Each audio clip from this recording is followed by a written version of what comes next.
Une mise à niveau a récemment été effectuée sur le système Scorpa Dossier employé. Malgré que les fonctions de base demeurent les mêmes, la nouvelle version du système a introduit des modifications importantes au niveau de la navigation.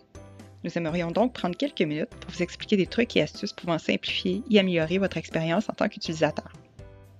Lorsque vous accéderez au module Dossier employé à partir du portail, vous serez redirigé vers la page d'accueil du système.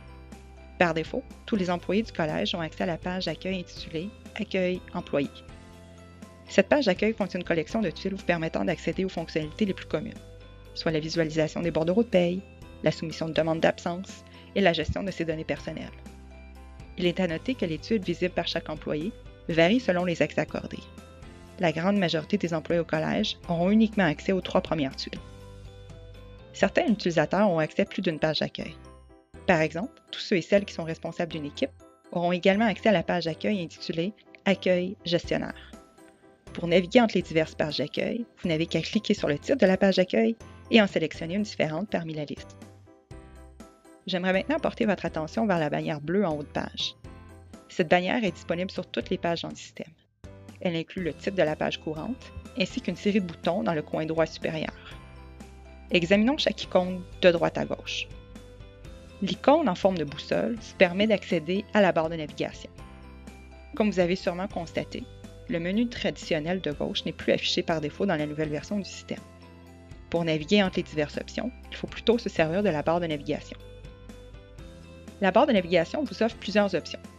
Elle vous permet de visualiser vos emplacements récents, c'est-à-dire les dernières pages que vous avez consultées. Elle vous permet également d'accéder à vos signets, ainsi qu'au nouveau menu intitulé « Navigateur ». Le nouveau menu navigateur fonctionne tout comme l'ancien menu, c'est-à-dire que vous pouvez sélectionner un item pour accéder aux éléments sous-jacents. Lorsqu'on retourne au menu navigateur, notez qu'on se retrouve au même endroit dans le menu.